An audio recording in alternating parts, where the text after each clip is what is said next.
of advice that you would give some of the up-and-comers that they may not be hearing and need to hear?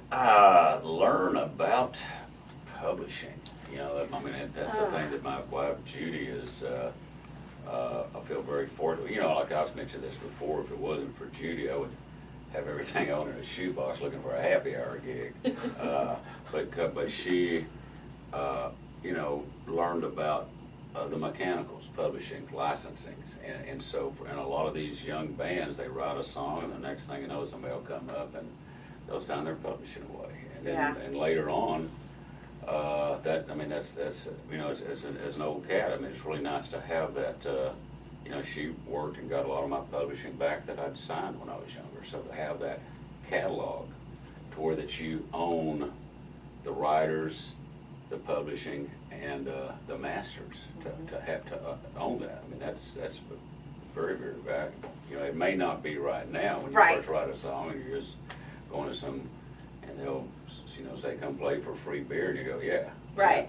But later on, you're probably going to need it. Yeah, so I would say study, you know, the business end of it. Learn about publishing. Learn about the mechanicals. Learn about licensing. You know, that's really important. I mean, I feel very fortunate to have, you know, someone that does that. Yeah, That does it very well, because it you know, we just got a song placed in some, I guess, Sundance Channel TV thing called Rectify. Judy negotiated that, and boy, that was nice. Yeah. Yeah. Well, that's awesome. So it was really nice to have.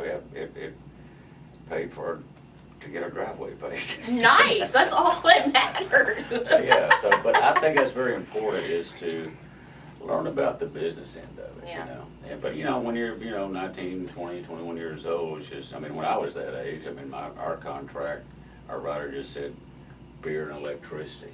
So, you know, that's all we needed to play. You know, you plug in, play, and that was it. Right. But I think that's very important. And I would think another thing I really want to say too is, a lot of these young guys, I tell them, is read The Grapes of Wrath. Don't just listen to The Ghost of Tom Joad. You know, Springsteen had that great album, The Ghost of Tom Joad. Don't just listen to that. And see where he got his inspiration. You know, so I think that's very important, is for these young guys to read and find that out. So yeah. Because it's not just about the free beer and the playing.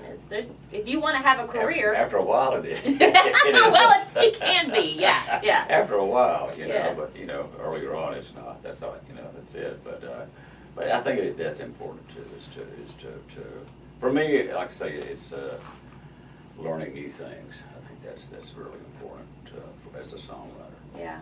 Well, what's on the horizon for you? What's coming up? Let's see. Well, I'm working on a book. I'm just, I guess the memoirs thing. Oh, cool. Well, I've shown it to some people, and they seem very impressed that I can do that.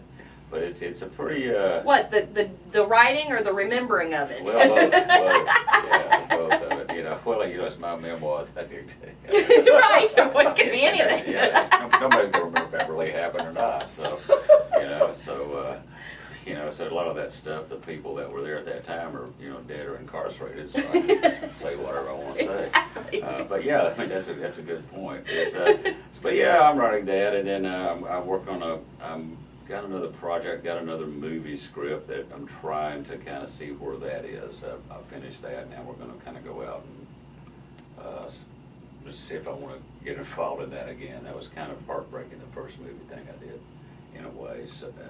So I got that, and we're gigging, and I think we're going to do a live record in September, maybe a live recording plus maybe a DVD. I don't know. I'm kind of, you know, I don't do video very well. I kind of, you know, but anyhow, so got a bunch of stuff going on, and then I'm writing some stuff. I've been working with Ronnie Dunn. We've written 4 or 5 songs, and he came to Austin. We produced a session with that for 4 songs that he's done. So we're going to see what happens with that, and just a bunch of stuff's going on, really. That's awesome. Yeah, I just found out, I guess yesterday or day before yesterday, you know, I wrote a song Sammy Hagar cut. I didn't even, I had no idea. How weird is that? That's awesome. You know, he doesn't do it like I do it. Well, He does kind of that thing to it. I mean, I kind of do it kind of a deep groove, but yeah, it's called Bad on Forge. I wrote with Ronnie Dunn, and we just found out Sammy Hagar cut it, and then I think it's going to be his new single, and I think they're doing a video of the song too. So that was pretty. it's cool. Yeah, it was, man. So yeah, so I'm just. I think the future is just gigging and writing, whether it's books or songs or producing. I may produce. Got some nibbles on some people to produce, so we'll see what happens. All right. Well, if Yeah. people want to stay in touch, they go to raywiley.com, right? I believe so. I yeah. believe Or so. Twitter and Facebook, And- man. I'm killing on that. I'm having a good time on that. Yeah. Yeah. I know. It's always cool when you're on there. Yeah, I'm trying to tweet the second thing that comes to my mind. It's probably a good advice for a lot of people. Yeah, just kind of go with that and worry about it later. Yeah, exactly. Yeah. Well, thank you for coming to the Oh, you corner. bet, man. It is kind of cluttered here. It is kind of cluttered, Yeah. but we like it that way. Yeah, it is. Yeah. Thank you again, You Ray. bet, I man. appreciate You it. bet. She said, have you ever heard this song called Pope Sally Danny? I just kept on playing. She said, every time I hear that song, my insides feel like warm butter, and I just want to take off my clothes and dance around in my underwear. I said, down in Louisiana, where the alligators